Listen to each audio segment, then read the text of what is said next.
Beast master exam में अब एक हफ्ते से भी कम टाइम बचा है और इसके अगले दिन ही एक छोटा सा असेसमेंट होने वाला है जिस पर सबके पास पहले से ही अपने फर्स्ट बीस्ट्स के कॉन्ट्रैक्ट्स होते हैं। इसलिए टीचर बोलता है कि उस दिन आराम करो और प्रिपरेशन शुरू करते रहो। एग्जाम पास आते ही कुछ स्टूडेंट्स काफी नर्वस फील करते हैं क्योंकि जो एबिलिटीज उनके पास हैं उनके साथ आगे बढ़ना ईजी नहीं लगता। इसी बीच एक ब्लॉन्ड लड़का दिखता है जो एक अच्छी स्कूल में जाना चाहता है क्योंकि उसकी एबिलिटीज एवरेज से ऊपर है। उसके बगल में बैठा लड़का इतना कॉन्फिडेंट नहीं लगता और वो सोचता रहता है कि वो एंड में एक रेगुलर इंसान बनकर ही रह जाएगा। जिस पर जो लड़का हमारा मेन प्रोटैगनिस्ट लगता है वो ये सब सोचते हुए बैठा रहता है। उसे खुद समझ नहीं आता कि वो इस स्टोरी में कैसे फिट होता है क्योंकि वो एक टाइम ट्रैवलर है। ये सारी चीजें एक हफ्ते पहले ही हो चुकी थी जिस पर इस बॉडी की मेमोरीज की वजह से उसे उस वर्ल्ड की समझ आ जाती है जिसमें वो जी रहा है। सैकड़ों साल पहले एक बड़ी कैटास्ट्रोफी हुई थी और एक डायमेंशनल पोर्टल से कई बीस्ट्स निकल कर आए थे जिस पर ह्यूमैनिटी ने उनसे फाइट करने की कोशिश की और उसी कॉन्फ्लिक्ट के दौरान उन्होंने इन क्रीचर्स को टेम करना सीख लिया। इसी तरह बीस्ट मास्टर का प्रोफेशन बना जिसने पूरी रियलिटी को बदल कर रख दिया। बीस्ट मास्टर्स को दुनिया में काफी फेम मिला और यहाँ के यूथ का सबसे बड़ा सपना एक ग्रेट स्पिरिचुअल मास्टर बनना होता है। 18 साल की एज में यंग लोग अपने फर्स्ट बीस्ट के साथ कॉन्ट्रैक्ट बनाते हैं। जितनी स्ट्रांग उनकी स्पिरिचुअल पावर होती है उतना ही स्ट्रांग बीस्ट उन्हें मिलता है। लेकिन ये सब हमारे बॉय पर अप्लाई नहीं होता क्योंकि इस बॉडी ने पहले ही अपने फर्स्ट कॉन्ट्रैक्ट बना लिया था एक छोटे से बेहद क्यूट स्नोबॉल जैसे क्रीचर के साथ जो किसी की सोल को हर्ट तक नहीं कर सकता। इसके अलावा वो बिल्कुल भी लीथल नहीं है और इवॉल्व भी नहीं कर सकता जिस पर इस यंग मैन की डेस्टिनी एक नॉर्मल लाइफ जीने की बन जाती है। बाकी टाइम ट्रैवलर्स को ज्यादा लक मिल जाता है लेकिन हमारे बॉय को खुद नहीं पता कि वो इस सिचुएशन में कैसे फंस गया। तभी एक स्टूडेंट उसके पास आता है और बोलता है कि रेगुलर इंसान की तरह जीना भी काफी अच्छा है क्योंकि अननेसेसरी रिस्क्स लेने की जरूरत नहीं पड़ती। जिस पर वो लोग उसे मॉक करने लगते हैं और कहते हैं कि उसका लिटिल स्नोबॉल आइसक्रीम बेचने में हेल्प कर सकता है। ये सुनकर प्रोटैगनिस्ट इरिटेट फील करता है। इसी सिचुएशन में उसके साथ आया सिस्टम एक्टिवेट होता सा लगता है और वो कंफ्यूज्ड हो जाता है कि सिस्टम को लोड होने में इतना टाइम क्यों लगा। फिर अचानक वो सेलिब्रेट करने लगता है क्योंकि ये उसकी लाइफ को पूरी तरह चेंज करने वाला है। सबसे पहले वो अपना स्टेटस विंडो चेक करता है। जब भी वो कुछ अचीव करता है उसे रिवॉर्ड्स मिलते रहते हैं। इसके बाद वो स्नोबॉल के स्टैट्स चेक करता है। जब स्नोबॉल का ग्रोथ 100% रीच करता है तो वो इवॉल्व करेगा जो उसके लिए काफी इंटरेस्टिंग होता है क्योंकि वो मानता था कि स्नोबॉल के लिए इवोल्यूशन इम्पॉसिबल है। पहला इवोल्यूशन पाथ जायंट पाथ है जो फिजिकल कॉम्बैट और आइस एलिमेंट मास्टरी पर फोकस करता है और रैंक 5 तक जाता है। दूसरा पाथ क्वीन पाथ है जो पूरी तरह आइस मास्टरी पर बेस्ड है और किंग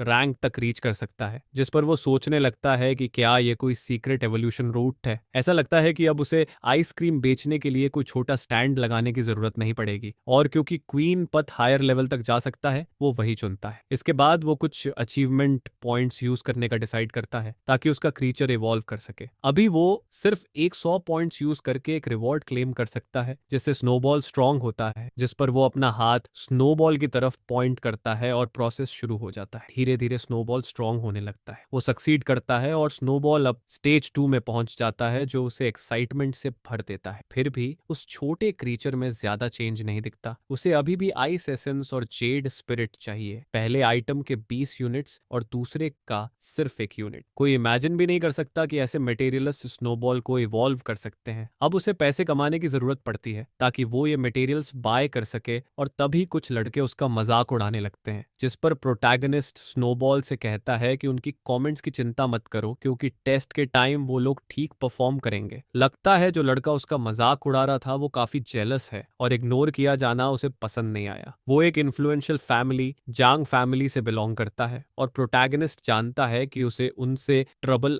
अवॉइड करना चाहिए। वो जेलस लड़का बोलता है कि जल्दी ही पता चल जाएगा कि रियल ट्रैश कौन है। ये वर्ड्स एक अनएक्सपेक्टेड रिएक्शन ट्रिगर कर देते हैं। इसके बाद वो लड़का और उसके दोस्त और ज्यादा मॉक करने लगते हैं ये मानते हुए कि प्रोटैगनिस्ट के लिए कुछ भी पॉसिबल नहीं है। उस ह्यूमिलिएशन के बाद एक ब्लॉन्ड गर्ल वहां आती है और जंग को स्कोल्ड करती है। उसका नाम गुआन है। जिस पर लड़के फिर कहते हैं कि उन्हें ऐसे ट्रैश से डर नहीं लगता जैसे हमारा गाय है और वो फिर से हिंड्रेंस क्रिएट करते हैं। जिस पर हमारा बॉय वहां से निकल जाता है। इडियट्स से आर्ग्यू करने का कोई पॉइंट नहीं है। उसे पेट स्टोर जाना होता है कुछ आइटम्स बाय करने के लिए और वो लड़की चाहे तो साथ चल सकती है। जल्द ही उसे रियलाइज होता है कि ये आइटम्स बहुत एक्सपेंसिव हैं। मंथ्स की सेविंग्स कुछ ही मिनट्स में खत्म हो जाती है। इसके बाद ब्लॉन्ड लड़की पूछती है कि क्या वो उसके घर डिनर पर आ वहां आना चाहेगा क्योंकि इनविटेशन उसकी मदर की तरफ से है। उसे लगता है कि लड़की को उसके लिए कुछ फीलिंग्स भी हैं और वो पूछती है कि क्या वो कल के एग्जाम में उसका साथ देगा, जिस पर वो हाँ बोल देता है क्योंकि उसे भी वही टेस्ट देना है। ये सुनकर ब्लॉन्ड काफी खुश हो जाती है। फिर वो गुड बाय कहते हैं, लेकिन वो क्लियरली नेक्स्ट डे के लिए एक्साइटेड दिखती है। घर के अंदर पहुंचकर बॉय रियलाइज करता है कि स्नोबॉल का एवोल्यूशन एक बहुत एक्सपेंसिव प्रोसेस है। वो तुरंत आइटम्स स्नोबॉल को एब्सॉर्ब करने के लिए दे देता है। प्रोसेस जल्दी होता है और स्नोबॉल का बॉडी ग्रो करने लगता है। तभी एक तेज लाइट उसे पूरी तरह ब्लाइंड कर देती है। स्नोबॉल का फॉर्म चेंज होने लगता है और उसकी सरप्राइज के लिए स्नोबॉल अब ह्यूमन बॉडी ले लेता है। वो रैंक 2 आइस क्रिस्टल स्पिरिट के साथ एक छोटी लड़की बन जाती है। इस बार क्रीचर अटैक कर सकता है, जिस पर बॉय काफी थ्रिल्ड फील करता है क्योंकि अब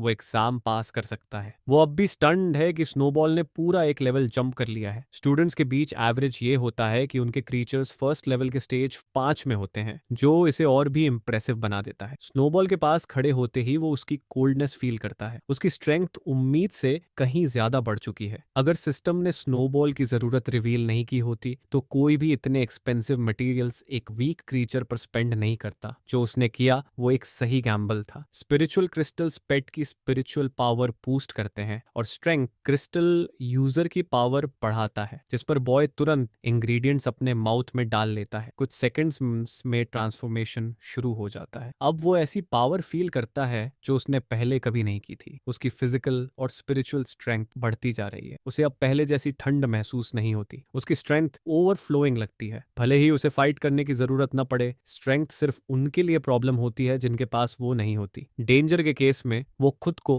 हैंडल करना जानता है। इसी बीच स्नोबॉल उसके पैर से लिपट जाती है। अब टाइम आ गया है सारे अचीवमेंट पॉइंट्स यूज करने का, ताकि स्नोबॉल और स्ट्रॉन्ग बन सके और लेवल 2 के स्टेज 4 तक पहुंच जाए। नेक्स्ट डे की इवैल्यूएशन डेफिनेटली बहुत से लोगों को सरप्राइज करने वाली है। अब बॉय कैजुअली अपनी फ्रेंड के साथ स्ट्रीट से गुजर रहा होता है। वो पूछती है कि क्या वो एग्जाम के लिए प्रिपेयर्ड है, जिस पर वो बोलता है कि उसे भी वही क्वालिफिकेशन चाहिए। वो उसके एंथुजियाज्म को नोटिस करती है और जो मोटिवेशन वो दिखा रहा है उसे पसंद करने लगती है। उसने कभी इमेजिन नहीं किया था कि उसमें ऐसा करेज होगा। प्रोटैगनिस्ट बोलता है कि लोग हमेशा चेंज होते रहते हैं। वैसे भी उसे नहीं पता कि वो एक ट्रांसमाइग्रेटर है। कुछ लड़कियां नोटिस करती हैं कि टैलेंटेड थर्ड ईयर स्टूडेंट वहां है। वो ब्लॉन्ड के बारे में बात करती हैं जो प्रोटैगनिस्ट के प्यार में पूरी तरह पागल है और हमेशा उस लूजर के साथ घूमती रहती है। एक लड़की बताती है कि एक पॉपुलर गाय ने ब्लॉन्ड को कन्फेस किया था और उसे रिजेक्ट कर दिया गया। जेलसी में वो बोलती है कि उसे समझ नहीं आता कि ब्लॉन्ड में ऐसा क्या स्पेशल है। हमारा बॉय चुपचाप ये सारी गॉसिप ऑब्जर्व करता रहता है। आखिर में रिवील होता है कि वो दोनों कजन्स हैं और क्योंकि ब्लॉन्ड काफी टैलेंटेड है, उसके पास एडमायरर्स भी बहुत हैं और हेटर्स भी, लेकिन उसे कोई फर्क नहीं पड़ता। थोड़ी वरीड होकर ब्लॉन्ड पूछती है कि क्या वो सच में एग्जाम में स्नोबॉल को यूज करने वाला है, जिस पर वो कंफर्म करता है और बोलता है कि स्नोबॉल को अंडर एस्टिमेट नहीं करना चाहिए। इसके बाद वो उसे हक कर लेती है, कुछ ऐसा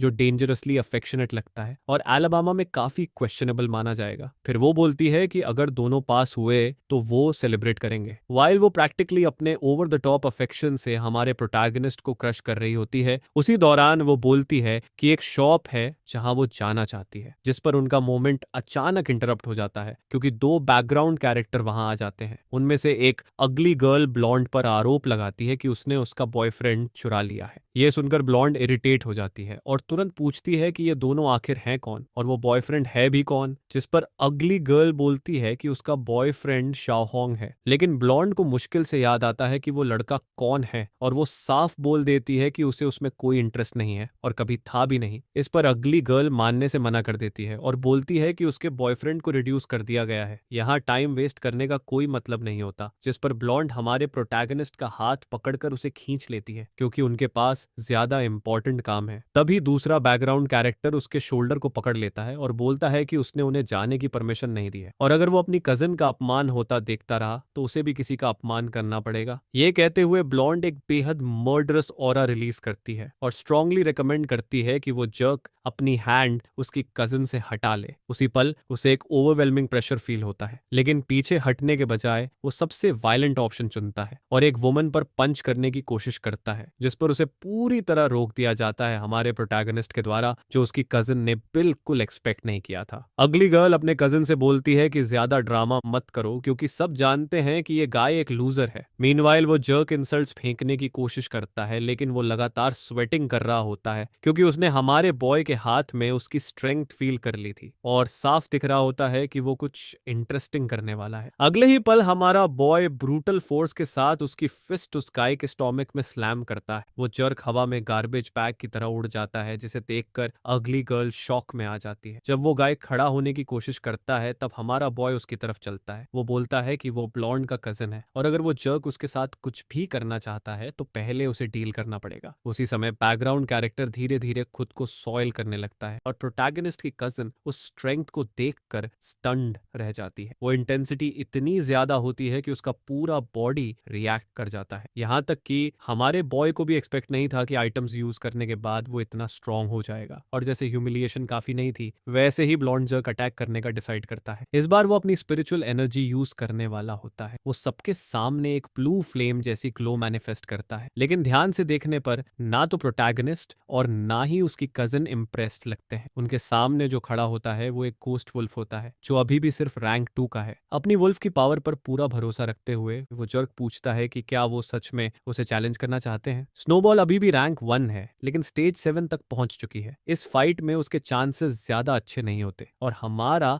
बॉय ऑल्टरनेटिव सोचने लगता है, लेकिन उसकी कूसिन वियोलेंस चूज कर लेती है। इससे पहले कि वो एक्ट करे, वो देखती है कि हमारा प्रोटैगनिस्ट उसके सामने आकर खड़ा हो जाता है, जो उसे काफी सरप्राइज कर देता है। वो पूछती है कि क्या वो सच में स्नोबॉल को फाइट में डालने वाला है, लेकिन वो बोलता है कि वो नहीं चाहता कि उसे हर्ट हो क्योंकि इससे उसकी इवैल्यूएशन अफेक्ट होगी, इसलिए वो सिचुएशन खुद हैंडल करेगा। अगली गर्ल मॉकिंगली स्माइल करने लगती है, ये मानते हुए कि प्रोटैगनिस्ट का दिमाग खराब हो गया है क्योंकि पूरी सिटी का वर्स्ट स्टूडेंट खुद एक वायलेंट लेसन सीखने को ईगर है। जो गाय जल्द ही बोल्ड होने वाला है वो अपनी वुल्फ को अटैक करने का ऑर्डर देता है। मीनवाइल हमारा प्रोटैगनिस्ट स्नोबॉल को वायलेंट सेशन के लिए कॉल करता है। अचानक वुल्फ के सामने एक ब्राइट फ्लैश दिखाई देता है। क्रीचर तुरंत कंफ्यूज्ड हो जाता है क्योंकि उसका पूरा बॉडी फ्रीज होने लगता है। उसी आइस के बीच लिटिल स्नोबॉल दिखाई देती है और उसके ठीक सामने गोस्ट वुल्फ पूरी तरह सॉलिड आइस में बदल चुका होता है। ये देखकर बैकग्राउंड कैरेक्टर पूरी तरह स्पीचलेस रह जाते हैं। ये एब्सोल्युटली इम्पॉसिबल होना चाहिए था। यहाँ तक कि प्रोटैगनिस्ट की कजिन भी सोचने लगती है कि क्या वाकई वहां खड़ी हुई स्नोबॉल ही है, जिस पर हमारा प्रोटैगनिस्ट कंफर्म करता है कि लिटिल स्नोबॉल इवॉल्व करने में सक्सेसफुल रही है। पूर बैकग्राउंड कैरेक्टर अपनी गोस्ट वुल्फ को कमांड्स देने की कोशिश करता है, लेकिन क्रीचर 1 इंच भी मूव नहीं करता। अब स्नोबॉल सिर्फ एक स्नोबॉल नहीं रहती, वो एक आइस स्पिरिट बन चुकी होती है और अपनी ओवरवेलमिंग पावर दिखाते हुए वो वुल्फ के बॉडी को पूरी तरह डिस्ट्रॉय कर देती है। उसके रिमेन्स जमीन पर फैल जाते हैं और उसका ओनर फ्यूरियस हो जाता है। वो ये एक्सेप्ट नहीं कर पाता कि उसे मियर स्टूडेंट्स ने डिफीट कर दिया है। बीस्ट्स आम तौर पर रैंक 1 के स्टेज 1 के आसपास ही होते हैं, फिर भी उसकी वुल्फ मर चुकी होती है। अगली गर्ल पूछती है कि अब उन्हें क्या करना चाहिए, जिस पर वो गाय बोलता है कि उसने हाई क्लास क्रीचर से फाइट करने की उम्मीद नहीं की थी, अब भागने का टाइम है। लेकिन तभी हमारा प्रोटैगनिस्ट एक डार्क ऑरा रिलीज करता है और पूछता है कि क्या उसने उन्हें भागने की परमिशन दी थी। उसी पल वो फियर से भर जाते हैं। आइस स्पिरिट शो कर सकती है, उसके सामने वो पूरी तरह डिफेंसलेस होते हैं। ये बैकग्राउंड कैरेक्टर को उसकी पूरी लाइफ का सबसे रैशनल डिसीजन लेने पर मजबूर कर देता है। पूरी तरह ह्यूमिलिएटेड होकर वो प्रोटैगनिस्ट के सामने झुकता है और जो कुछ भी उसने किया उसके लिए अपॉलॉजी मांगता है, अपनी मिस्टेक्स एक्सेप्ट करता है। लेकिन हमारा बॉय बोलता है कि उसे किसी और से माफी मांगनी चाहिए। बैकग्राउंड कैरेक्टर तुरंत मुड़ता है और प्रोटैगनिस्ट की कजिन के सामने झुककर फॉरगिवनेस मांगता है उस ह्यूज मेस के लिए जो उसने क्रिएट किया था। अगली गर्ल अब भी समझ नहीं पाती कि असल में हो क्या रहा है। वो अपने कजिन को होश में लाने की कोशिश करती है, लेकिन बदले में उसे एक स्लैप पड़ जाता है। वो उससे भी माफी मांगने को कहता है। इस फैमिली इशू को देखकर कजिन बस उन्हें वहां से चले जाने को कहती है। उनका काफी टाइम वेस्ट हो चुका होता है। फाइट खत्म होते ही हमारा प्रोटैगनिस्ट आइस स्पिरिट के पास जाता है और उसे हल्का सा पैट करता है, जबकि वो दोनों इडियट्स को पैनिक में भागते हुए देखता है। उसकी कजिन जो उसने अभी देखा उससे जेन्युइनली एक्साइटेड हो जाती है और जानना चाहती है कि उसने इतना कूल कैसे कर दिखाया। आइस स्पिरिट की पावर वाकई इंप्रेसिव होती है, लेकिन टाइम कम होने की वजह से वो बोलता है कि बाद में बात करेंगे, उन्हें एग्जाम देना है। फाइनली वो इंपीरियल बीस्ट एसोसिएशन पहुंचते हैं। वहां जो वो देखते हैं उसे देखकर कई स्टूडेंट्स अमेज्ड रह जाते हैं। वहां एक बड़ा स्मारक होता है जिसे ओरिजिन स्टोन कहा जाता है। ये बुक्स में दिखाए गए से कहीं ज्यादा बड़ा होता है और कुछ स्टूडेंट्स जानना चाहते हैं कि इसमें ऐसा स्पेशल क्या है। ये साल का लास्ट एग्जाम होता है। कुछ लोग हमेशा के लिए अपनी क्वालिफिकेशन खो देंगे और कुछ एकेडमी में एंटर करेंगे और उनकी लाइफ पूरी तरह चेंज हो जाएगी। जब सारे स्टूडेंट्स गैदर हो जाते हैं तभी रूम के बैक से एक डोर खुलता है। एक बेहद अगली बियर्ड वाला मैन सबको ग्रीट करता है। वो बोलता है कि सबको स्मॉल ब्रॉन्ज कॉइन्स मिले हैं जिन पर लो, मीडियम, हाई और सुपीरियर लिखा है। ये कॉइन्स ओरिजिन स्टोन की डायमेंशन में एंटर करने की होते हैं। उन्हें डिसाइड करना होता है कि वो किस डिफिकल्टी का चैलेंज फेस करेंगे। डिफिकल्टी जितनी ज्यादा होगी रिवॉर्ड्स उतने बेटर होंगे। इसके बाद वो उन्हें स्टोन में बने स्क्रीन को ध्यान से देखने को कहता है। हाईएस्ट डिफिकल्टी पर बीस्ट ग्रोथ रेट 30% होता है और सेकंड क्रीचर मिलने का चांस भी होता है और भी कई बेनिफिट्स होते हैं। ये सुनकर कई स्टूडेंट्स रिवॉर्ड्स को लेकर एक्साइटेड हो जाते हैं और कुछ हाईएस्ट डिफिकल्टी चूज करने के बारे में सोचते हैं। प्रोटैगनिस्ट की कजिन पूछती है कि वो कौन सी डिफिकल्टी पिक करेगा, लेकिन ओल्ड बियर्डेड मैन सबको एडवाइस देता है कि उनका चॉइस उनकी फ्यूचर डेवलपमेंट डिसाइड करेगा, इसलिए उन्हें अपनी करंट लेवल के हिसाब से डिफिकल्टी सिलेक्ट करनी चाहिए। कजिन अपने कॉइन को बहुत ध्यान से देखती है, जैसे वो श्योर नहीं हो कि क्या चूज करे। Most students lowest difficulty choose करते हैं, सिर्फ एक हार्ट चूज करता है और नेचुरली हमारा प्रोटैगनिस्ट सुपीरियर चूज करता है। ये देखते ही बैकग्राउंड कैरेक्टर मॉकिंग शुरू कर देते हैं और बोलते हैं कि जिसने भी सुपीरियर पिक किया है वो डिल्यूजनल होगा और जाहिर है वो हमारा बॉय ही होता है। वो बोलते हैं कि जो भी सुपीरियर डिफिकल्टी चूज करेगा वो कभी एग्जाम दोबारा नहीं दे पाएगा। कजिन ये सब नोटिस कर लेती है। शॉक्ड होकर वो उसके पास जाती है और पूछती है कि क्या उसने सच में सुपीरियर डिफिकल्टी चूज की है। अगर वो फेल हुआ तो उसे इस साल दोबारा चांस नहीं मिलेगा। बैकग्राउंड कैरेक्टर उसका और ज्यादा मजाक उड़ाते हैं, लेकिन हमारा बॉय कामली बोलता है कि उसे पता है वो क्या कर रहा है। ये poor NPCs limited screen time के साथ सिर्फ उसे नीचा दिखाने आए थे। यहाँ तक कि टीचर भी उसके पास आता है और पूछता है कि क्या उसने इंस्ट्रक्शंस नहीं सुनी थी। स्टूडेंट्स को केयरफुली चूज करना होता है। तभी प्रोटैगनिस्ट बोलता है कि उसने काफी डीप सोचकर अपना डिसीजन लिया है। डिसबिलीफ से भरा हुआ अगली बियर्डेड टीचर पूछता है कि क्या वो सच में मानता है कि वो सुपीरियर डिफिकल्टी पास कर सकता है। पूरे कन्विक्शन के साथ हमारा बॉय यस कहता है। टीचर आखिरकार उस किड की एरोगेंस को पसंद कर लेता है। उसने पहले ही वार्निंग दे दी थी, लेकिन वह चिल्ड्रन को फायर के साथ खेलते हुए रोक नहीं सकता। अब जब सबने अपनी चॉइस कर ली है वो फाइनली मेन अनाउंसमेंट देता है। टेस्ट शुरू होता है और सभी को अपनी पोजीशंस लेने होती हैं। स्टूडेंट्स हॉल में बैठ जाते हैं और स्टोन से मिस्टीरियस एनर्जी फ्लो होने लगती है, जिससे पोर्टल बड़ा होने लगता है। वही मिस्टीरियस एनर्जी सभी स्टूडेंट्स को सराउंड करती है और उन्हें दूसरी डायमेंशन में ट्रांसपोर्ट कर देती है। इस दौरान टीचर हमारे प्रोटैगनिस्ट का नाम मेमोराइज करने की कोशिश कर रहा होता है। उस दूसरी रेल्म में हमारा बॉय किसी अरीना में अपीयर होता है। वह धीरे धीरे उठता है और रियलाइज करता है कि वह सच में ओरिजिन स्टोन की वर्चुअल डायमेंशन में है। स्टूडेंट्स को बताया गया है कि इस डायमेंशन में इंजरीज उनके असली शरीर को अफेक्ट नहीं करेंगी। ये बात उसे कॉन्फिडेंस देती है। उसे अब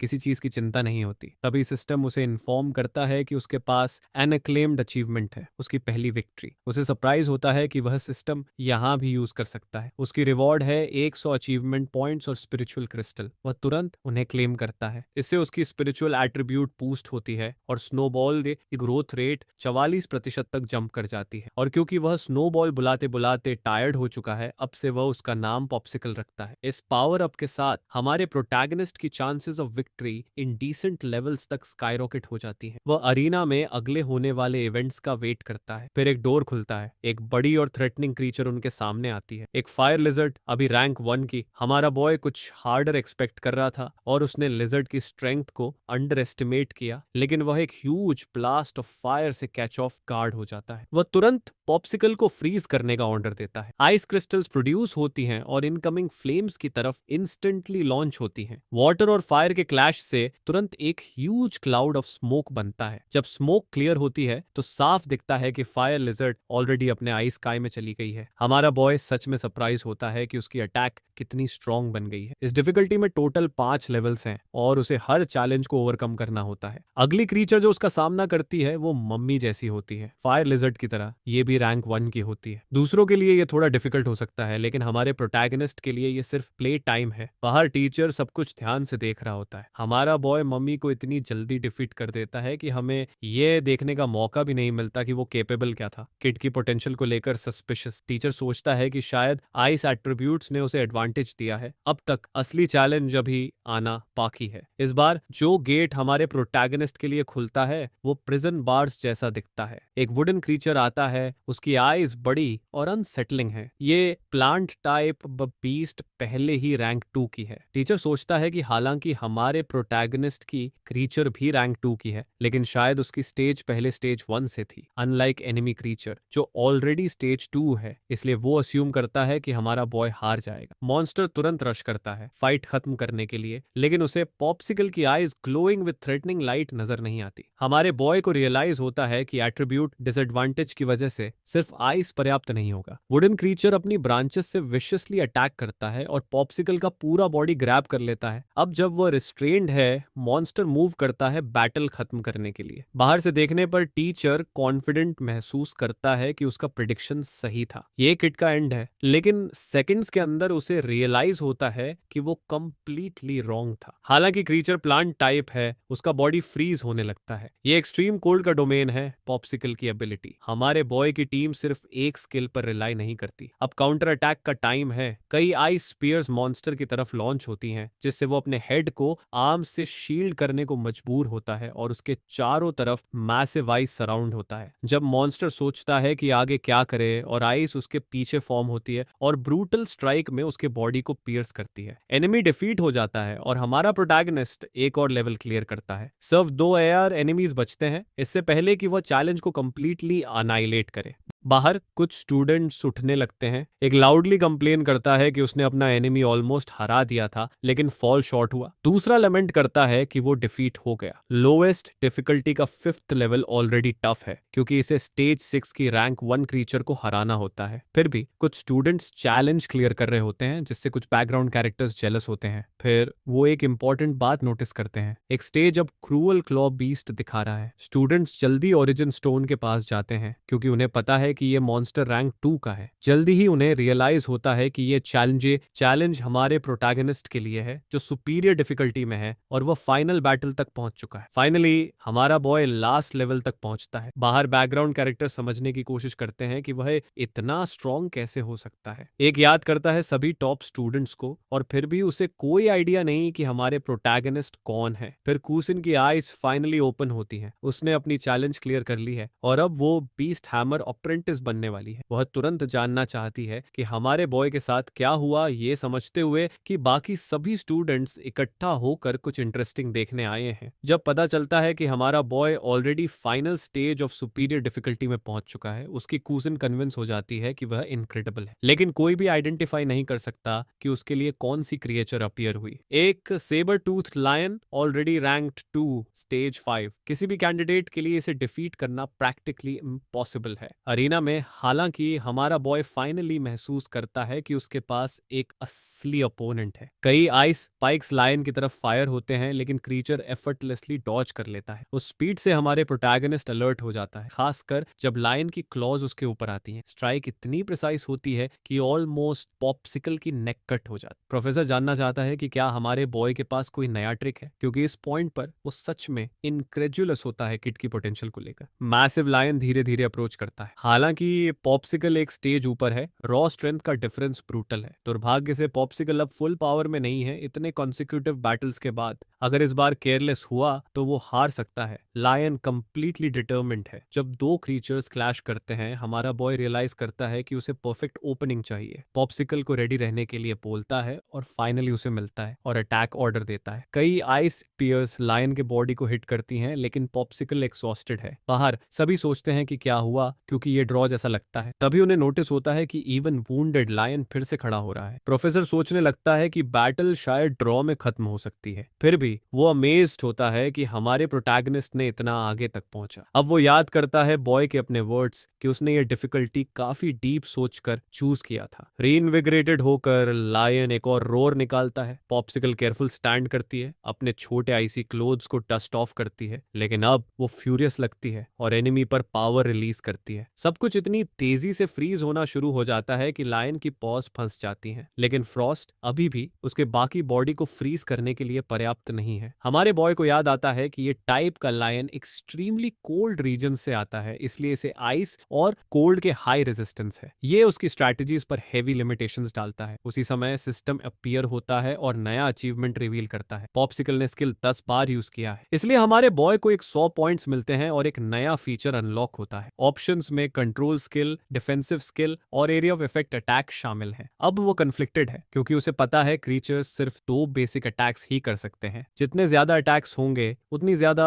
स्ट्रेटेजिक पॉसिबिलिटीज होंगी। उसके current skills heavy damage deal करते हैं, लेकिन कोई भी क्राउड कंट्रोल प्रोवाइड नहीं करता, इसलिए वो आइस चेन्स चूज करता है एनिमीज को रिस्ट्रेन करने के लिए। उसने सिर्फ 50 पॉइंट्स स्पेंड किए और बाकी पॉइंट्स को लेकर हेजिटेट करता है। ये सब होते हुए लायन फिर से चार्ज करता है, लेकिन पॉप्सिकल अब स्टेज 7 में है, पहले से स्ट्रॉन्गर। बाहर के spectators sudden burst of light देखकर स्टन्ड रह जाते हैं। वे विश्वास नहीं कर पाते कि उसने फिर से लेवल अप किया। ये इम्पॉसिबल लग रहा होता है। किसी ने भी उसे मटेरियल्स यूज करते हुए नहीं देखा। सब सोचने लगते हैं कि इस लड़के में कुछ सीरियसली ऑफ है। अब जब लड़ाई के बीच में स्ट्रेंथेंड हो चुका है, वह पॉप्सिकल को आइस चेन्स यूज करने का ऑर्डर देता है। कुछ ही सेकंड्स में माइटी लायन पूरी तरह रिस्ट्रेन्ड हो जाता है। क्रीचर अपनी पूरी ताकत से स्ट्रगल करता है ब्रेक फ्री करने की कोशिश में। ये नहीं समझ पाते कि उसके ऊपर क्या डेंजर आने वाला है। इस बार पॉप्सिकल अपनी बेसिक अटैक ब्रूटल तरीके से लगाती है क्योंकि उसका टारगेट खुद को डिफेंड नहीं कर सकता। इस दौरान बैकग्राउंड कैरेक्टर्स पूरी तरह टेरर में भर जाते हैं क्योंकि इस तरह की पावर बिल्कुल अनएक्सप्लेनेबल है। यहाँ तक कि प्रोफेसर भी जानना चाहता है कि ये क्रीचर 3 एबिलिटीज कैसे यूज कर पा रही है। फाइट को स्ट्राइक से खत्म नहीं होना चाहिए था, लेकिन अनएक्सपेक्टेडली लायन की हाइट बेहद थिक निकलती है। इंजर्ड होने के बावजूद बीस्ट अभी भी अलाइव है, तो पॉप्सिकल फिर वही अटैक यूज करती है। तभी लायन आखिरकार अपनी लाइफ गिव अप करने का डिसाइड करता है। चेन से ब्रेक फ्री नहीं कर पाता। टेस्ट खत्म होने के बाद हमारे बॉय की कजिन वाइल्डली सेलिब्रेट करने लगती है। अलाबामा ट्रेडिशन को प्रैक्टिस में डालने का प्लान ऑलरेडी बना रही है। वही बैकग्राउंड में कैरेक्टर्स कॉन्स्पिरेसी थ्योरीज निकालने की कोशिश करते हैं, क्लेम करते हैं कि हमारे बॉय ने एग्जामिनर को ब्राइब किया होगा। प्रोफेसर अपना शौक हाइड नहीं कर पाता। उसने बहुत टैलेंटेड लोगों को देखा है, लेकिन पहली बार उसने एक अननोन स्टूडेंट को इतना पोटेंशियल वाला देखा है। कंसेक्यूटिव बैटल्स की वजह से हमारा बॉय दोनों फिजिकल और स्पिरिचुअल स्ट्रेंथ इंक्रीज कर चुका है। अभी भी अप्रेंटिस लेवल पर है, फिर भी वो अपने सिचुएशन में किसी भी न्यू कमर से काफी स्ट्रॉन्गर है और डिफिकल्टी चूज करने की वजह से उसे एक्सट्रीमली वैल्यूएबल बेनिफिट्स मिलते हैं। सिस्टम उसे इन्फॉर्म करता है कि अब वह सेकंड क्रीचर के साथ कॉन्ट्रैक्ट भी बना सकता है। इतने पॉसिबिलिटीज होने के बावजूद वह डिसाइड करता है कि उस डिसीजन को बाद के लिए छोड़ देगा। सभी रिवॉर्ड्स रिसीव करने के बाद वह डिसाइड करता है कि अब रियल वर्ल्ड में लौटने का टाइम है। लेकिन जब वह अपनी आईज खोलता है तो उसे सरप्राइज होता है। उसके चारों तरफ उसके सभी क्लासमेट्स खड़े हैं। वे हैरान हैं कि उसने ऐसा इनक्रेडिबल कैसे पुल ऑफ किया और वे कन्विंस्ड हैं कि पॉप्सिकल कोई एक्स्ट्रॉर्डिनरी बीस्ट है। सबके बीच में उसकी कजिन खुद को स्क्वीज करके उसे हग करती है, क्लियरली थ्रिल्ड है कि उसने पास किया। उसके पास वॉकिंग करते हुए प्रोफेसर उसकी अकॉम्प्लिशमेंट्स की प्रेज करता है, कहता है कि वह जेन्युइनली इम्प्रेस्ड है और पहले की कमेंट्स के लिए अपोलोजाइज करता है। ये एटीट्यूड बैकग्राउंड कैरेक्टर्स को शॉक करता है। उन्होंने कभी ऐसा नहीं सुना था। हमारा बॉय कहता है कि उसने इसे पर्सनली नहीं लिया। एग्जामिनर तुरंत उसे नाम से बुलाता है और पूछता है कि क्या वह बीस्ट हैमर एसोसिएशन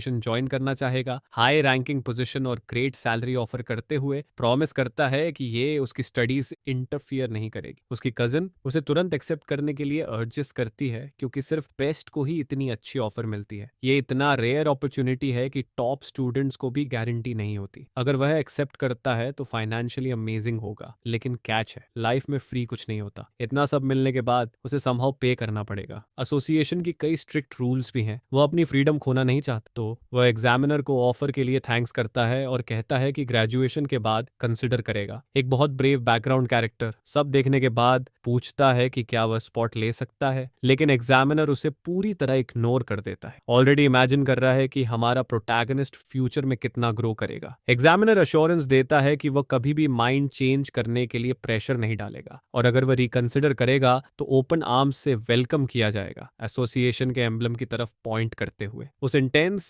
टेस्ट के बाद हमारा बॉय फाइनली बाहर स्टेप्स करता है, लेकिन वह और उसकी कजिन किसी ने रोका, कॉल करते हुए कि गर्ल वेट करे। वे उसकी फ्रेंड्स हैं, ब्लॉसम और बटरकप। बिना हेजिटेशन के बटरकप अपने फ्रेंड से हमारे प्रोटैगनिस्ट का कॉन्टैक्ट नंबर लेने के लिए कहती है। ब्लॉसम भी वही कर रही है, ईगर है टैलेंटेड व्यक्ति के साथ कॉन्टैक्ट में रहने के लिए। चूंकि वे सब क्लासमेट्स होंगे, गर्ल्स एक्साइटेड हैं कॉन्टैक्ट में रहने के लिए। लेकिन ये सडन और कन्वीनियंट अटेंशन ब्लॉन्ड को बहुत जेलस बना देता है और हमारा प्रोटैगनिस्ट कहता है कि अभी कुछ चीजें बाकी हैं, इसलिए वह निकल रहा है। गर्ल्स हालांकि सोशल मीडिया पर फ्रेंड ऐड करने के लिए डेस्परेट है। जब वह एस्केप कर रहा होता है, उसे अपने फोन पर मैसेज आता है कि तुरंत ऑफिस में आए। ये उसकी टीचर का मैसेज है, वह उसे ढूंढ रही है। और माय गॉड कितनी अमेजिंग टीचर है। उसने ऑलरेडी रूमर्स सुने हैं कि हमारे प्रोटैगनिस्ट ने सुपीरियर डिफिकल्टी टेस्ट कंप्लीट किया है। बॉय उसे देखकर अभी भी कंप्लीटली कंफ्यूज्ड है, लेकिन अंत में उसे एम्बुश कर लिया जाता है उसकी टीचर द्वारा, जो स्टैंड आउट स्टूडेंट्स को पसंद करती है। इसलिए वह उसे इतने एंथुजियाज्म के साथ हक करती है। उसकी मेमोरीज ऑफ हर थोड़ी डिफरेंट है। जब वह टेस्ट्स में पूर्ली करता था, उसे उस फोर्स ऑफ नेचर से भागना पड़ता था। इस बार हालांकि उसने उसे बुलाया क्योंकि उसके पास कुछ देने के लिए था। हमारा बॉय नोटिस करता है कि बुक जो उसने दी उसमें बेसिक स्पिरिचुअल टेक्निक्स है। वह मानती है कि ये कल्टीवेशन मेथड्स यूजफुल होंगी क्योंकि ये अप्रेंटिसेस के लिए एसेंशियल हैं और तुरंत स्टार्ट स्टडिंग करनी चाहिए। बीस्ट्स की प्रेजेंस के अलावा स्पिरिचुअल एनर्जी कंट्रोल कॉम्बैट का सबसे इंपॉर्टेंट एस्पेक्ट है। स्ट्रॉन्ग स्पिरिट वाले टैमर्स डेंजरस क्रीचर्स को अपने बीस्ट्स पर रिलाई किए बिना भी डिफीट कर सकते हैं और वो अपने क्रीचर्स को भी प्रोटेक्ट कर सकते हैं, जिससे वे ट्रूली अनस्टॉपेबल बन जाते हैं। हमारा बॉय इस गिफ्ट से एक्सट्रीमली एक्साइटेड हो जाता है और प्रॉमिस करता है कि वह इमीडिएटली स्टार्ट स्टडीइंग करेगा। टीचर कहती है कि फ्यूचर में अगर कोई प्रॉब्लम हो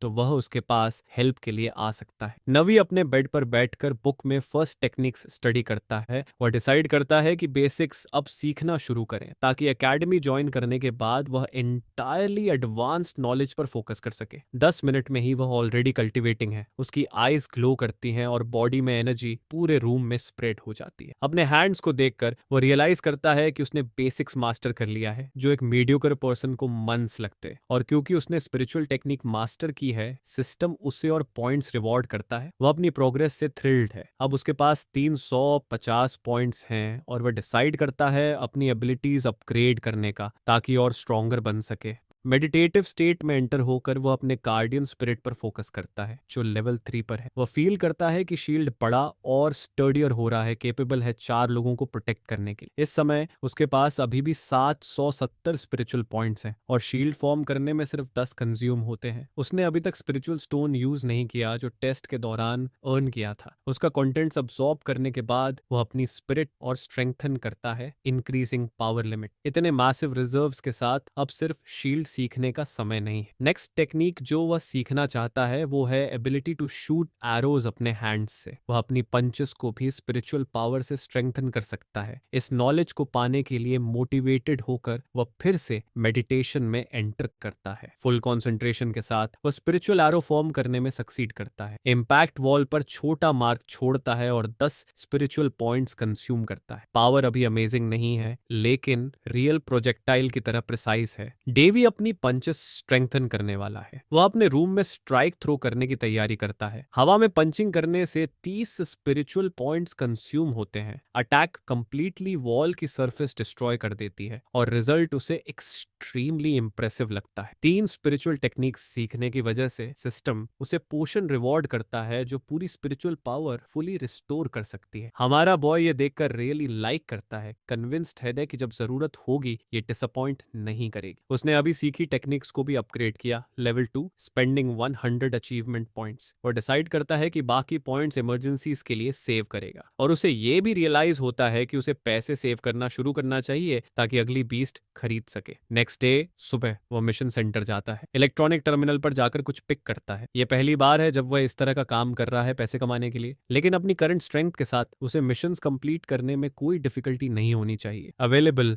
ओपी ऑप्शंस को देखकर वह सोचने लगता है। वह चूज करता है सबसे हाई रिवॉर्ड वाला, जो डेंजरस कैनियन में रहने वाले डेथ बीटल्स को डिफीट करने का है। लेकिन क्योंकि वह अभी बिगिनर है, उसे 3 और लोगों के साथ एक टीम में रखा जाता है, जो उसे डिसअपॉइंट करता है। उसे कैनियन तक 2 PM से पहले पहुंचना है। जब वह आता है, बाकी टीम मेंबर्स ऑलरेडी वेटिंग है। वह उन्हें पोलाइटली ग्रीट करता है, लेकिन ईमो बॉय को यह पसंद नहीं आता कि वह लेट है और नोटिस करता है कि हमारा प्रोटैगनिस्ट अभी तक ग्रेजुएट भी नहीं हुआ है। ये बात मसल माउंटेन को सस्पिशियस बनाती है। रुकी को लेकर आना डेंजरस हो सकता है। टीम की ओनली वुमन कहती है कि न्यू कमर को डराना नहीं चाहिए। वह देखकर कि वह कितना हैंडसम है, कम से कम उसकी आईज में, वह उसे अपने साथ आने के लिए कहती है। सच है कि वह अभी ग्रेजुएट नहीं हुआ और वह श्योर करता है कि किसी के रास्ते में नहीं आएगा। स्ट्रॉन्ग गाय रियलाइज करता है कि उसका फ्रेंड फिर से प्रिटी फेस के लिए फॉल कर रहा है, लेकिन उन्हें इस मिशन को सीरियसली लेना है। फिर भी गर्ल हर वार्निंग इग्नोर कर देती है। स्क्वाड का स्ट्रॉन्गेस्ट गाय कैप्टन है और वह कहता है कि जैसे ही वे हंटिंग एरिया पहुंचेंगे, सभी को उसके ऑर्डर्स फॉलो करने होंगे। वह साफ कहता है कि लैक ऑफ एक्सपीरियंस की वजह से हमारे प्रोटैगनिस्ट को रिवॉर्ड का स्मॉलर शेयर मिलेगा, लेकिन हमारा बॉय जानता है कि इनमें से किसी के पास एकेडमी में जाने का पोटेंशियल नहीं है। फिर भी ये लोग इस जगह हंट करने आए हैं, तो वह सजेस्ट करता है कि रिवॉर्ड इंडिविजुअल एफर्ट के हिसाब से डिवाइड करें। जो सबसे ज्यादा काम करेगा उसे सबसे ज्यादा मिलेगा। उस बात पर अग्रीमेंट होने के बाद वे कैनियन में जाते हैं। थोड़ी देर चलने के बाद टीम को एक ह्यूज पिट मिलता है। वह डार्क ईरी जगह है जहां वे मिशन कंप्लीट करेंगे। कई इविल बीटल्स लाइट की तरफ क्रॉल करते हैं, ह्यूमन फ्लैश टेस्ट करने के लिए ईगर। मैसिव स्वॉर्म आता है और कैप्टन को पता है क्या करना है। वह अपनी स्पिरिचुअल बीस्ट समन करता है, अरिनो रैंक 2 पर। ईमो बॉय पीछे नहीं रहना चाहता और समन करता है अपनी praying mantis rank 2। Pretty girl summon करती है अपनी वॉस्प, लेकिन वो इंप्रेसिव नहीं है। अब हमारा प्रोटैगनिस्ट देखना चाहता है कि ये टीम वास्तव में क्या कर सकती है। इविल बीटल्स रश करते हैं, ह्यूमन मीट के लिए हंग्री। कैप्टन अपने राइनो को चार्ज करने और उन्हें वाइप आउट करने का ऑर्डर देता है। क्रीचर स्वॉर्म के थ्रू प्लाउ करता है, स्मॉल मॉन्स्टर्स में डेथ स्प्रेड करता है। ईमो बॉय भी कॉन्फिडेंट है, उसकी प्रेइंग मैंटिस ऑलमोस्ट कुछ भी कट कर सकती है, लेकिन मैंटिस सराउंडेड हो जाती है एनिमीज से। तभी प्रिटी गर्ल स्टेप इन करती है। उसकी वॉस्प डेंजरसली इफेक्टिव निकलती है, स्टिंगर फायर करती है और एक साथ कई बीटल्स डाउन कर देती है। क्रीचर्स गिरते हैं, डिफीटेड। ईमो बॉय हमारे प्रोटैगनिस्ट को देखता है और कहता है कि वे इनक्रेडिबली स्ट्रांग हैं जब वे साथ काम करते हैं। रुकी बस वहां खड़ा देखने वाला है। कैप्टन कहता है कि अगर लड़का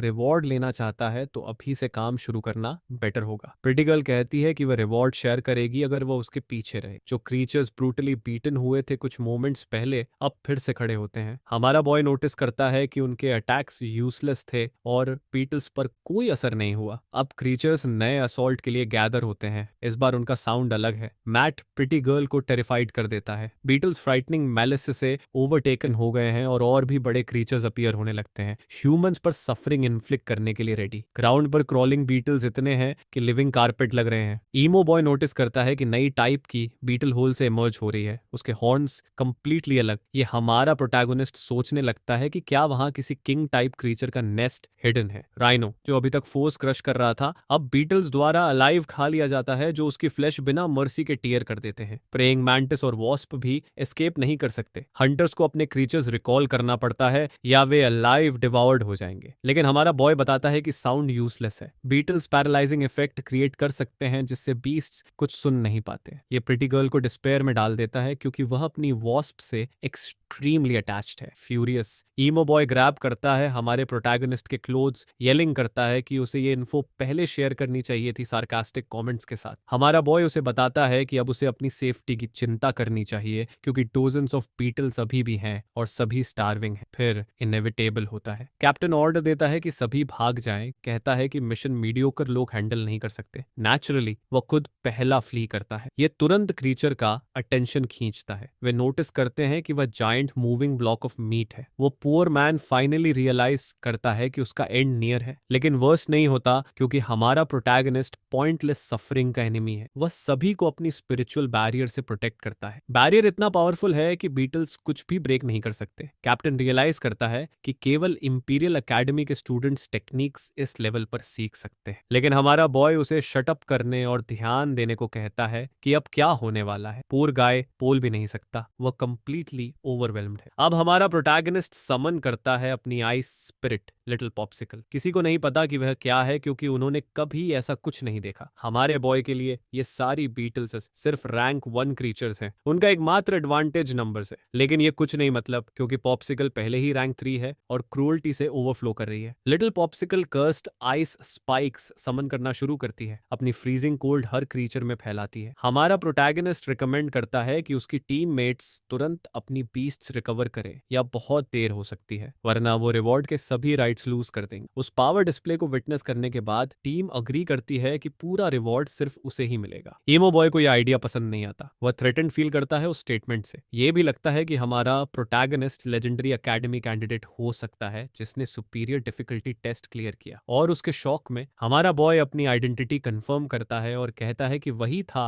जिसने वो डिफिकल्टी क्लियर किया। ये प्रिटी गर्ल की सस्पिशंस कंफर्म करती है। कोई भी एवरेज स्टूडेंट इतनी पावर नहीं रख सकता। अब वह डेस्परेटली अपनी बीस्ट सेव करने के लिए कह रही है। इवन ईमो बॉय एंग्शियस है, उन्हें आइस मेल्ट करनी है ताकि वे अपनी क्रीचर्स बचा सके। टीम कैप्टन अंत में उसे पंच करता है, realising kid already completely out of it. हमारा प्रोटैगनिस्ट को अब कुछ प्रूव करने की जरूरत नहीं है। वे एरोगेंट थे और रुकी की पोटेंशियल इग्नोर करते हैं। स्लोली आइस डिसॉल्व होना शुरू होता है। अब बैकग्राउंड कैरेक्टर्स अपनी क्रीचर्स रिट्रीव करने वाले हैं इससे पहले कि बीटल्स फिर से मूव करें। प्रिटी गर्ल जानना चाहती है कि हमारा प्रोटैगनिस्ट नेक्स्ट क्या करने वाला है क्योंकि बीटल्स इतनी आसानी से वाइप आउट हो गए, लेकिन उसके पास ऑलरेडी सब प्लान है। वह अटैक करने वाला है किंग ऑफ दैट नेस्ट पर। फेज अभी भी स्वोलन है। ईमो बॉय को भरोसा नहीं होता कि हमारा प्रोटैगनिस्ट वास्तव में उस होल में जाना चाहता है। जैसे ही वह अंदर जाता है, हमारा बॉय एनपीसीज को हरी करने को कहता है। प्लेस में आते ही डार्कनेस उसे डिस्टर्ब नहीं करती, बल्कि उसकी बॉडी इनहेंस होती है और सेंस शार्पन होते हैं। अब वह देख सकता है हर बीटल अप्रोच कर रही है, लेकिन कोई भी उसकी स्पिरिचुअल बैरियर तोड़ नहीं सकता। वे फुल फोर्स से रश करते हैं, केवल उसकी अटैक से स्लाइस्ड अपार्ट होने के लिए। इस बार वह बीटल्स को पीसेस में काट रहा है। एरिया में इतनी क्रीचर्स होने के बावजूद वह रियलाइज करता है कि बैरियर लॉन्ग नहीं टिकेगी। नो मैटर कितनी एनर्जी बची है, चीजें पैड ली जा सकती हैं। तभी उसे याद आता है कि उसके पास अभी भी अचीवमेंट पॉइंट्स हैं यूज करने के लिए। उनके साथ वह अपनी क्रीचर के लिए और अटैक्स अनलॉक कर सकता है। फाइनली लिल पॉप्सिकल स्ट्रेंथेंड होने लगती है। इस बार वह डिफेंसिव स्किल सीखती है जो उन्हें ज्यादा मोबिलिटी देती है। वह एरिया ऑफ इफेक्ट अटैक भी अनलॉक करता है जो सारे बीटल्स क्लियर करने में एसेंशियल होगा। शील्ड डिस्ट्रॉयड होने के बाद वह पॉप्सिकल को अटैक करने का ऑर्डर देता है। वह अपनी आइस डोमेन यूज करती है, सभी एनिमीज फ्रीज कर देती है। साथ ही हमारा प्रोटैगनिस्ट आइस बैरियर में प्रोटेक्टेड रहता है जबकि नियर बाई क्रीचर्स ऑब्लिटरेटेड हो जाते हैं। अब popsicle massive Frost wave use करती है बीटल्स एलिमिनेट करने के लिए। क्रीचर्स पूरी तरह से उसे इग्नोर करते हैं और सिर्फ हमारे प्रोटैगनिस्ट पर फोकस करने की कोशिश करते हैं जो अभी भी शील्डेड है। बस एक फ्लिक ऑफ हिज फिंगर से वह उन्हें फिर से डिस्ट्रॉय कर देता है। कुल 50 क्रीचर्स डिफीटेड हो चुके हैं। शील्ड को इस तरह से शैटर करने के बाद उसे रियलाइज होता है कि एक्सप्लोसिव पावर वाकई इंप्रेसिव है। थैंक्स टू दिस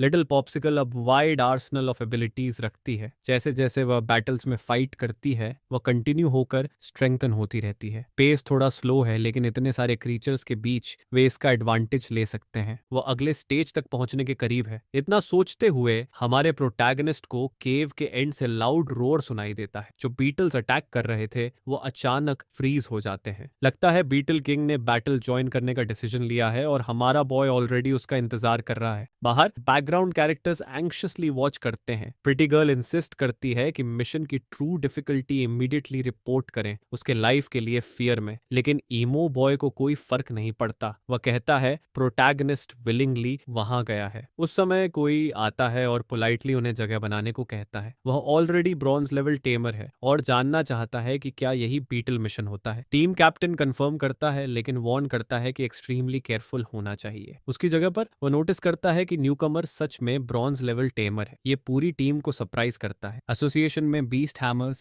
3 रैंक्स में डिवाइडेड हैं। ब्रॉन्ज टेमर्स टॉप 30% है, सिल्वर टेमर्स 12% और गोल्ड सिर्फ 3%। एक्सेंट्रिक न्यूकमर इंट्रोड्यूस करता है अपने आप को, नाम है लूडा, और एक्सप्लेन करता है कि एसोसिएशन ने उसे मिशन की सडन डिफिकल्टी चेंज के बारे में नोटिफाई किया था, इसलिए वे आए हैं सब क्लीन करने। प्रिटी गर्ल रियलाइज करती है कि उसके प्रेजेंस में वे शायद सरवाइव कर सकते हैं और वह उसके साथ जाने की रिक्वेस्ट करती है। लूडा कहता है कि अगर वह सच में उसकी बैटल परफॉर्मेंस विटनेस करना चाहती है तो वह उसे साथ जाने देगा, लेकिन वह साफ करता है कि बाकी लोग क्वालिफाइड नहीं है। सच तो यह है कि उनमें से कोई भी उस आर्थ्रोपॉड नाइटमेयर में फिर से स्टेप नहीं करेगा। इस बीच केव के अंदर हमारा प्रोटैगनिस्ट जहां भी चलता है वहां फ्रोजन कॉर्प्सेस का ट्रेल छोड़ता है। उसे बीस्ट स्लेयर का टाइटल मिलता है और इसके लिए ज्यादा अचीवमेंट पॉइंट्स मिलते हैं। वह यह भी जानता है कि उसकी क्रिएचर लेवल अप होने वाली है, जो उसे एक्साइटेड करता है। यह पैसा कमाने से बहुत बेटर है। सारी इन्फो चेक करने के बाद वह नोटिस करता है कि केव अलग अलग साउंड्स कर रहा है, लगता है बड़ा क्रीचर अपीयर होने वाला है। जब वह बीटल किंग को फाइनली फाइंड करता है तो स्टार्टल्ड हो जाता है। क्रीचर उसकी एक्सपेक्टेशन से बहुत बड़ा है। मिशन डिटेल्स के अकॉर्डिंग बीटल आउटब्रेक 1 वीक पहले शुरू हुआ था, तो यह क्रीचर डेफिनेटली इन्वॉल्व था। अब यह मॉन्स्टर किसी भी ह्यूमन को किल करने के लिए रेडी है। Rank 4 stage 1। लेकिन हमारा बॉय अब रन नहीं कर सकता, अदरवाइज रिवॉर्ड मिस हो जाएगा। बिफोर ही रियलाइजेस एक मैसिव स्टोन गोलम अपीयर होता है। क्रीचर ब्रूटल अटैक्स अनलीश करता है। ये वही अदर टेमर है जो फाइनली हमारे प्रोटोगोनिस्ट तक कैचअप हुआ। क्योंकि उसने प्रिटी गर्ल को साथ लिया, वह रिलीव्ड है प्रोटोगोनिस्ट अलाइव और वेल देखकर, लेकिन वह समझ नहीं पाता कि वह वापस क्यों आई जब तक कि वह अदर टेमर का मेंशन नहीं करती। ओवरफ्लोइंग विद कॉन्फिडेंस, लुआ कहता है प्रोटैगनिस्ट को स्टेप असाइड करने को, क्योंकि सिचुएशन बच्चों के लिए टू डेंजरस है। लेजेंडरी बीटल किंग सिर्फ कुछ हजार साल में एक बार अपीयर होता है और पूरा स्वॉर्म कंट्रोल कर सकता है। लोना कहता है वह हैंडल करेगा, लेकिन हमारा प्रोटैगनिस्ट कहता है कि उसने मिशन एक्सेप्ट किया है, इसलिए मॉन्स्टर डिफीट करना उसका जॉब है। एक्सट्रीमली एरोगेंट एक्टिंग करते हुए टेमर पूछता है कि क्या प्रोटैगनिस्ट को पता है कि वह कौन है। उसी समय बीटल किंग अटैक करने की कोशिश करता है, लेकिन स्टोन गोलेम अपने मास्टर को प्रोटेक्ट करता है। लुआ फॉर्मली अपनी क्रीचर इंट्रोड्यूस करता है, स्टोन मॉन्स्ट्रोसिटी रैंक 3 स्टेज 9। फाइट हर मोमेंट के साथ और इंटेंस हो जाता है। हमारा प्रोटैगनिस्ट पॉप्सिकल को आइस चेन्स यूज करने का ऑर्डर देता है। इसके बाद वह कामली कहता है कि वह सिर्फ अप्रेंटिस टेमर है। लुआ तुरंत रियलाइज करता है कि वह उस एकेडमी प्रोडिजी के सामने खड़ा है जिसने सुपीरियर डिफिकल्टी टेस्ट पास किया। स्टिल वह क्लेम करता है कि इसका मतलब अब ज्यादा नहीं है, क्योंकि वह रियल टेमर से फेस कर रहा है, बैटल टेस्टेड और ब्रॉन्ज डिफिकल्टी लेवल पर अप्रूव। लेकिन हमारा बॉय पूरी तरह इग्नोर करता है उसकी फ्लेक्सिंग अटेम्प्ट। ईगो कॉन्टेस्ट में फंसी प्रिटी गर्ल कहती है कि फोकस करें क्योंकि सिचुएशन डेंजरस होती जा रही है। बीटल किंग मैनेज करता है दोनों से ब्रेक फ्री होने में। लूडा अब महसूस करता है कि यह रूकी सब कुछ हार्डर बना रहा है, तो वह डिसाइड करता है कि अपनी पावर का डिफरेंस डेमोन्स्ट्रेट करेगा। अपनी क्रीचर स्पिरिचुअल टेक्निक्स से एनहांस करके गोलम रैंक 4 स्टेज 2 पर राइज करता है। हमारा प्रोटैगनिस्ट केयरफुली वॉच करता है। वह नहीं जानता था कि ऐसा पॉसिबल है। अब Golem overwhelmingly violent attacks deliver कर रहा है। Poor beetle king nearly shredded apart है। लोटस कहता है कि हर कोई कॉम्प्लेक्स टेक्निक्स नहीं सीख सकता, यही उनका रियल डिस्टेंस है, लेकिन वह बीटल किंग को इंक्रीजिंगली एंग्री होता देख नहीं पाता। ह्यूमंस के प्रति प्योर हेट्रेड से फ्यूल्ड मॉन्स्टर फिर से मूव करना शुरू करता है। क्रीचर कंप्लीटली रिन्यूड लगता है और अब टोटल फ्रेंजी में है। पावर बूस्ट होकर रैंक 4 स्टेज 3 हो जाता है। पोर स्टोन गोलम स्ट्रगल कर रहा है फाइट कीप करने में, जो ओनर को वरीड छोड़ देता है। अपॉर्चुनिटी सीज करके हमारा बॉय अपनी स्पिरिचुअल अटैक पॉप्सिकल के साथ यूज करता है। उस हिट से वह बीटल किंग की शेल डैमेज करता है, स्मॉल वुंड छोड़ता है, लेकिन जैसे ही क्रीचर को पेन फील होता है वह इमीडिएटली फोकस शिफ्ट करता है। जैसे ही उसका अटेंशन प्रोटैगनिस्ट की तरफ होता है वह आइस चेन्स यूज करता है, लेकिन क्रीचर बहुत स्ट्रांग है रिस्ट्रेन होने के लिए। हमारा बॉय वरीड होने लगता है। मॉन्स्टर उसे डायरेक्टली अटैक करने की कोशिश करता है। थैंकफुली स्टोन गोलम मैनेज करता है उसे ग्रैब करने में। दोनों टेमर्स को फिर से इक्वल ग्राउंड पर लाता है, लेकिन गोलम लंबे समय तक होल्ड नहीं कर सकता। It's thrown across the cave, उसका मैसिव सॉलिड बॉडी वॉल में स्मैश करता है। इंपैक्ट इतना स्ट्रांग लगता है कि फाइट कंप्लीटली नॉकआउट कर सकता है। प्रिटी गर्ल पैनिक करती है। यह बीटल उनके लिए फार टू पावरफुल है और वे सभी उस जगह नियरली डाइंग है। लूडा रिफ्यूज करता है अपनी प्राइड छोड़ने को। वह कहता है कि क्रीचर आज के लिए स्पेयर्ड है और अगली बार जीतने के लिए प्लान बनाएगा, लेकिन हमारा प्रोटैगनिस्ट रन करने रिफ्यूज करता है। वह तब तक रहता है फाइट करने के लिए जब तक बीटल किंग डिस्ट्रॉयड नहीं होता। ये सुनकर अदर टेमर डेस्परेट हो जाता है, उसकी ओन क्रीचर जो एक्सट्रीमली स्ट्रांग है कुछ अकॉम्प्लिश नहीं कर पाती। हमारा बॉय पूछता है कि क्या एबिलिटीज का डिफरेंस सिर्फ उन एडवांस्ड टेक्निक्स की वजह से है। लूना कंफर्म करता है, लेकिन अब वह जानना चाहता है कि यह रेकलेस किड क्या प्लान करने वाला है। हमारा प्रोटैगनिस्ट डिसाइड करता है कि सिस्टम को अपने एडवांटेज में यूज करेगा। वह स्ट्रेंथनिंग एबिलिटी एक्टिवेट करता है। Other tamer caught off guard है, उसने कभी सोचा भी नहीं था कि हमारा प्रोटैगनिस्ट ऐसा टेक्निक यूज कर सकता है। पॉप्सिकल ग्रो स्ट्रॉन्गर और स्ट्रॉन्गर होते हुए देखने के बाद वह सोचता है कि यह किसी जोक जैसा होना चाहिए। मोर शॉक्ड होकर वह पूछता है कि यह बॉय कौन है, क्योंकि यह इम्पॉसिबल होना चाहिए। 60 सेकंड के लिए पॉप्सिकल रैंक 4 स्टेज 3 होगी। अब इस बैटल को इमीडिएटली खत्म करने का समय है। आइस चेन्स मॉन्स्टर पर यूज किए जाते हैं। स्किल सर्ज इन पावर से एनहांस्ड है, लेकिन इसे लॉन्ग मेंटेन नहीं कर पाएंगे। हर मौका स्ट्राइक लेने के लिए लेना होगा। हमारा प्रोटैगनिस्ट अपनी स्पिरिचुअल पावर यूज करता है डैमेज डील करने के लिए। 40 सेकंड बचते हैं एनहांसमेंट खत्म होने से पहले। वायलेंट अटैक्स के फोर्स में चेन्स बीटल किंग के बॉडी को और होल्ड नहीं कर सकते। लोए उससे स्टॉप करने को कहता है कि अगर वह कंटिन्यू करता है पावर ड्रेन करना तो यंग में ही मर जाएगा। लेकिन हमारा बॉय अश्योर करता है कि वह सिर्फ अपनी स्पिरिचुअल रिजर्व्स का आधा यूज कर रहा है, कुछ डेंजरस नहीं कर रहा। यह सुनकर टेमर हॉरिफाइड है। कुछ ऐसा होना कंप्लीटली इम्पॉसिबल होना चाहिए। प्रिटी गर्ल अब पूरी तरह कन्विंस्ड है कि वह ट्रू प्रोडिजी विटनेस कर रही है और पहली बार उसे बिलीव होता है कि वे शायद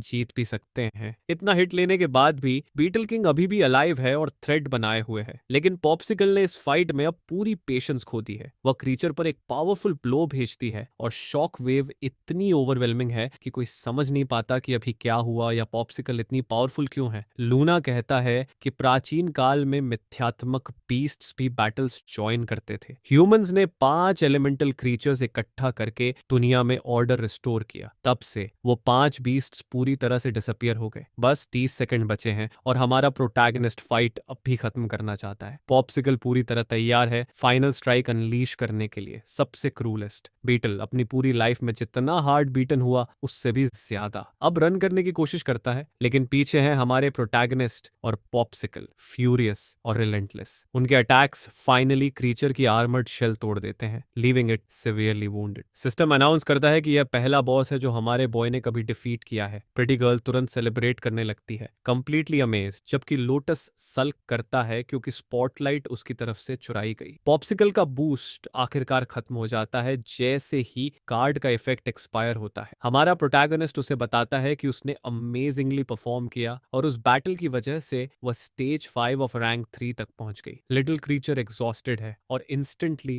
डोजिंग ऑफ शुरू कर देती है। नाओमी सोचता है कि उसके नेक्स्ट एवोल्यूशन के लिए कौन कौन से मटेरियल्स चाहिए होंगे। विक्ट्री के लिए उसे 500 अचीवमेंट पॉइंट्स, एक रिवाइवल पोशन, एडवांस्ड आइस क्रिस्टल और एवोल्यूशन मटेरियल्स मिलते हैं। इतना सब एक्सपेक्ट नहीं किया था, इसलिए वह सिस्टम से एक्सट्रीमली प्लीज्ड है। फिर कोई उसे बुलाता है। यह दूसरा टेमर है जो कुछ डिस्कस करना चाहता है। वह चाहता है कि क्रीचर डिफीट करने का क्रेडिट उसे मिले, जो बिल्कुल absurd रिक्वेस्ट है और प्रिटी गर्ल को लगता है कि यह कंप्लीटली ओवर द टॉप है। फिर भी लुडा फाइनेंशियल कंपेंसेशन ऑफर करता है। हमारा प्रोटैगनिस्ट समझता है कि टैमर मिशन रिजल्ट के लिए बहुत केयर करता है, क्योंकि यह उसके एसोसिएशन प्रोग्रेस को अफेक्ट करेगा और उस पैसे से वह दूसरा क्रीचर खरीद सकता है। लेकिन वह तुरंत अग्री नहीं करना चाहता। वह सोचता है कि अगर थोड़ी देर वेट करेगा तो शायद बेटर नेगोशिएशन कर पाएगा। लेटा कहता है कि जो अमाउंट वह ऑफर कर रहा है वह हाफ साल की सेविंग्स है, मिशन रिवॉर्ड एक्सक्लूड किए बिना, जो वह पूरा अपने लिए रखने वाला है। वह यहाँ तक कि एक पर्सनल फेवर देने को भी रेडी है डील फाइनलाइज करने के लिए, जिससे हमारा बॉय बहुत खुश होता है, क्योंकि फेवर्स की कोई प्राइस नहीं होती। ट्रेड जल्दी हो जाता है और हमारे प्रोटैगनिस्ट को 10 यूनिट्स मिलते हैं। क्या है यह स्टोरी स्पेसिफाई नहीं करती। अग्रीमेंट सील करने के बाद वह नोटिस करता है कि कोई और क्रीचर लेकर आ रहा है। यह एकेडमी इवैल्यूएटर है जिसे लूडा तुरंत रिकॉग्नाइज करता है। उसके क्लोथ्स देखकर क्लियर है कि यह मैन सिल्वर लेवल टेमर है। यह प्रिटी गर्ल को और भी अमेज्ड कर देता है। उसने कभी नहीं सोचा था कि वह ऐसे रैंक का कोई मिलेगा। इवैल्यूएटर एक्साइटेड है प्रोटैगनिस्ट को फिर से देखकर। वे पहले भी मिल चुके हैं। हमारा बॉय कैजुअली ग्रीट करता है, जिससे दूसरा टेमर स्टन्ड हो जाता है जब उसे रियलाइज होता है कि वे एक्चुअली सक्सेसफुली जानते हैं एक दूसरे को। इवैल्यूएटर अराइवल पर देखता है कि मिशन सक्सेसफुली कंप्लीट हुआ, लोए रिस्पॉन्सिबिलिटी क्लेम करता है और कहता है कि कोई हर्ट नहीं हुआ। लेकिन जो चीज इवैल्यूएटर का ध्यान खींचती है वह है प्रोटैगनिस्ट की प्रेजेंस। उसकी क्रीचर अकेले इतना स्ट्रांग नहीं थी कि एनिमी को टेक डाउन कर सके, इसलिए विक्ट्री टीम वर्क की वजह से आई होगी। इवैल्यूएटर दोबारा अपोलोजाइज करता है, कहता है एसोसिएशन ने मिशन डिफिकल्टी मिसजज किया, असेसमेंट में एरर था, लेकिन प्रोटैगनिस्ट कहता है फाइन है क्योंकि लुआ ने सभी को सेव किया, सिर्फ वही लोग जानते हैं ट्रूथ। और लुआ फील करता है फ्लैटर्ड। हमारा बॉय स्टोरी में परफेक्टली ब्लेंड हो गया जिससे लुआ पब्लिक क्रेडिट ले सकता है। प्रिटी गर्ल रियलाइज करती है कि जो मैन आया है वह एसोसिएशन में एक्सट्रीमली इंपॉर्टेंट है। सडन डिफिकल्टी स्पाइक की वजह से एसोसिएशन एक्स्ट्रा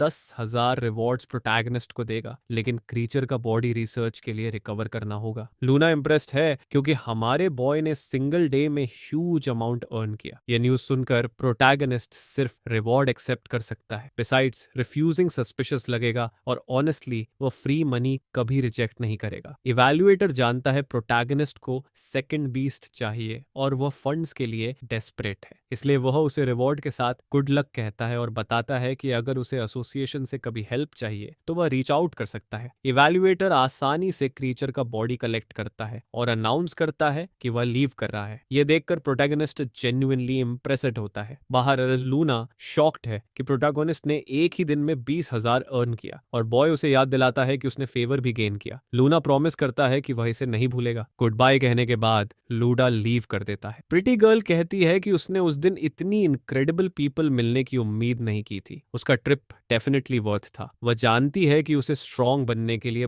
बहुत हार्ड वर्क करना होगा और पूछती है कि क्या भविष्य में मिशंस के लिए टीम अप कर सकते हैं। हमारा बॉय बस कहता है कि वह ट्रेनिंग कंटिन्यू करे ताकि सम डे ये पॉसिबिलिटी एग्जिस्ट कर सके। मनी मिलने के बाद प्रोटैगनिस्ट फाइनली दूसरा क्रीचर खरीद सकेगा। वह तुरंत शॉप जाता है और रिसेप्शनिस्ट से ग्रीट होता है। वो बताता है कि वह सेकंड बीस्ट खरीदना चाहता है और रिसेप्शनिस्ट उसे फॉलो करने को कहती है। कुछ स्टेयर्स उतरने के बाद वे एक एरिया में पहुंचते हैं जहां क्रीचर्स सेल के लिए हैं। रिसेप्शनिस्ट बताती है कि जितना टाइम चाहिए उतना ले सकता है चूज करने के लिए। ऐसे जगह में प्रोटैगनिस्ट नोटिस करता है कि बी लेवल क्रीचर्स स्ट्रॉन्गेस्ट हैं जो वह पाएगा। सिस्टम की हेल्प से वह देख सकता है कि कुछ क्रीचर्स के पास हिडन एवोल्यूशन राउट्स नहीं है। फिर वह एक स्मॉल फायर क्रीचर फाइंड करता है जिसमें हिडन पाथ है, लेकिन यह पॉप्सिकल जितना स्ट्रॉन्ग नहीं होगा। सेलर कहती है कि प्रोटैगनिस्ट ने गुड आई दिखाया। यह क्रीचर बी लेवल है और सिर्फ 16,000 की कॉस्ट है, लेकिन प्रोटैगनिस्ट अभी भी इसे बहुत एक्सपेंसिव मानता है। सेलर एक्सप्लेन करती है कि परचेस में इवोल्यूशन मटेरियल्स भी इंक्लूड है। फिर भी प्रोटैगनिस्ट डिसाइड करता है कि पहले और देखेगा। पॉप्सिकल को ट्रैश लेबल किया गया था, इसलिए वह एसोसिएशन की इवैल्यूएशन पर भरोसा नहीं कर सकता। सिस्टम नोटिफाई करता है कि शॉप में एक क्रीचर है जिसमें किंग लेवल इवोल्यूशन पाथ है। वह स्टन्ड है जो वह फाइंड करता है, एक स्मॉल स्टोन टाइप मॉन्स्टर जो स्ट्रेंजली फैमिलियर फील होता है। नॉर्मल इवोल्यूशन राउट इसे स्टोन जायंट में बदल देगा, स्ट्रॉन्ग और पावरफुल, लेकिन हिडन राउट इसे गॉड ऑफ स्टोन बना देगा, एलिमेंट कंट्रोल की एबिलिटी के साथ। अब वह समझ गया कि फेमिलियर क्यों लगा। लूडा की क्रीचर भी ऐसा ही था, बस पहले ही इवॉल्व्ड था। उस टेमर को शायद पता नहीं कि उसकी क्रीचर गॉड बन सकती है। कंपेयर टू पॉप्सिकल जो मेज की तरह फंक्शन करती है, यह स्टोन क्रीचर वॉरियर टाइप होगा। सेलर एक्सप्लेन करती है कि स्टोन मॉन्स्टर बहुत पॉपुलर चॉइस है क्योंकि evolution materials common and cheap है। वह कहती है कि वह इसे सिर्फ 8,000 में बेच सकती है और यह प्राइस प्रोटैगनिस्ट को बहुत हैप्पी करता है। वह उसे इवोल्यूशन के लिए मटेरियल्स की लिस्ट भी देता है। यह सेलर को क्यूरियस बनाता है क्योंकि ये मटेरियल्स स्टोन मॉन्स्टर को इवॉल्व नहीं करेंगे और बहुत एक्सपेंसिव है। एक्सप्लेनेशन अवॉइड करने के लिए वह बस कहता है कि वह इन आइटम्स गिफ्ट करने वाला है। फिर उसे रियलाइज होता है कि इवोल्यूशन मटेरियल्स अक्सर बीस्ट से भी ज्यादा एक्सपेंसिव होते हैं। आखिरकार उसे परचेज्ड आइटम्स मिलते हैं। उसे सील पर्ल मिलता है, बेसिकली इस worlds version of pocket ball. Contract with second creature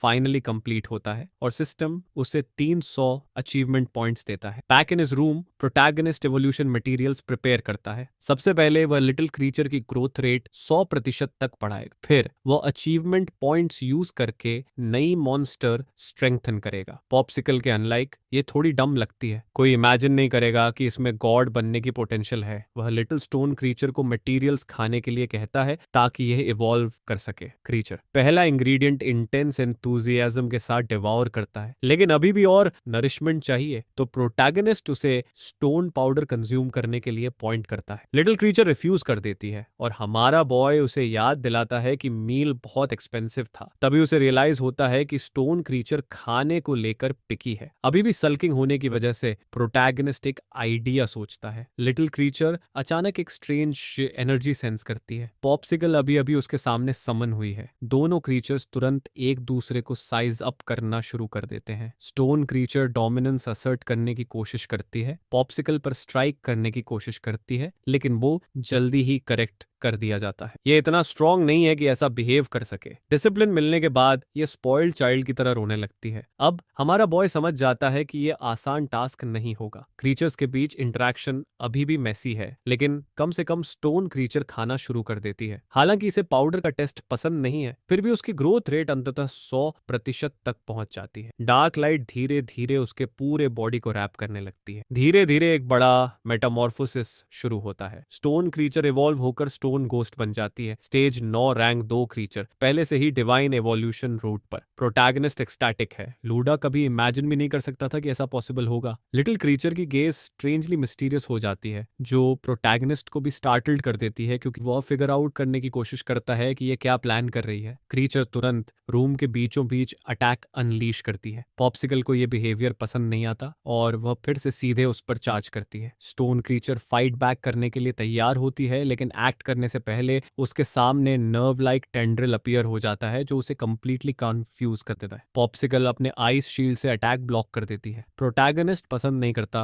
कि उसका अपार्टमेंट वॉल ऐसे डिस्ट्रॉयड हो रहा है। अगर क्रीचर खुद अटैक करने वाली है तो अब उसे रूल्स सिखाने का टाइम है। अब जबकि पॉप्सिकल की एवोल्यूशन रिक्वायरमेंट्स पूरी हो चुकी हैं, वह स्टोन क्रीचर को डिसिप्लिन करने और सही पाथ पर गाइड करने का प्लान बनाता है। एवोल्यूशन मटेरियल्स फाइनली कंज्यूम हो जाते हैं। पॉप्सिकल की आईज फ्राइटनिंग इंटेंसिटी के साथ ग्लो करने लगती हैं। स्टोन क्रीचर एनर्जी राइजिंग महसूस करती है और फिर जो देखती है उससे स्टन्ड हो जाती है। पॉप्सिकल अपने न्यूएस्ट एवोल्यूशन में स्नो मेडन बन जाती है। रैंक 4 क्रीचर, अभी भी स्टेज 1। उसके पास वही एबिलिटीज हैं, बस अब बहुत स्ट्रॉन्गर है। प्रोटैगनिस्ट एक्सटैटिक है इस न्यू अपग्रेड के साथ। फिर स्टोन क्रीचर अपने बॉडी में कुछ हो रहा है महसूस करती है। नीचे देखकर रियलाइज करती है कि उसके फीट धीरे धीरे फ्रीज हो रहे हैं। अब नया पेट प्रॉपर्ली एजुकेट करने का टाइम है। प्रोटैगनिस्ट पॉप्सिकल को आइस रेन यूज करने के लिए कहता है। सेवरल आइस स्पाइक्स स्काई में फॉर्म होते हैं। स्क्यूअर्ड होने से पहले स्टोन क्रीचर समझ जाती है कि वह बहुत एरोगेंट थी और अपोलोजाइज करने का डिसाइड करती है। प्रोटैगनिस्ट एक्सप्लेन करता है कि उन्होंने कॉन्ट्रैक्ट बनाया है, इसलिए उसे ओबे करना होगा, लेकिन अगर वह इंसिस्ट करती है उस बिहेवियर को कंटिन्यू करने पर, वह साफ कर देता है कि उसे क्रीचर की लाइफ वहीं खत्म करने में कोई प्रॉब्लम नहीं होगा। अगर नेसेसरी हो तो वह उससे सिंपल क्वेश्चन पूछता है, क्या वो कोऑपरेट करेगी या नहीं। स्टोन क्रीचर तुरंत रिस्पेक्ट शो करती है। वह डर जाती है कि पॉप्सिकल उसके साथ क्या कर सकती है। डिसिप्लिन सेशन खत्म होने के बाद बाहर से लाउड नॉइज सुनाई देती है। कोई एक्सट्रीमली अपसेट है और डोर खोलने की डिमांड कर रहा है। दूसरी तरफ एक एंग्री मैन खड़ा है, कंप्लेनिंग अबाउट एक्सेसिव नॉइज और वॉल डैमेज। प्रोटैगनिस्ट अपोलोजाइज करता है और कहता है कि वह कॉम्पेंसेट करेगा, लेकिन यह पहली बार नहीं है कि ऐसा हुआ, और मैन क्लेम करता है कि उसे मेंटल डैमेज के लिए भी कॉम्पेंसेट किया जाना चाहिए, डिमांडिंग 30,000। प्रोटैगनिस्ट शॉक्ड है। फ्यूरियस मैन इंसिस्ट करता है कि 3 दिनों के अंदर पे किया जाए। वह लगातार थ्रेटन करता है जब तक कि स्टोन क्रीचर से मर्डरस इंटेंट महसूस नहीं होती। चूंकि वह क्रीचर वायलेंस में लाइज और ब्रेथ करती है, वह डिसाइड करती है सिचुएशन खुद रिजॉल्व करने का। Man suddenly realise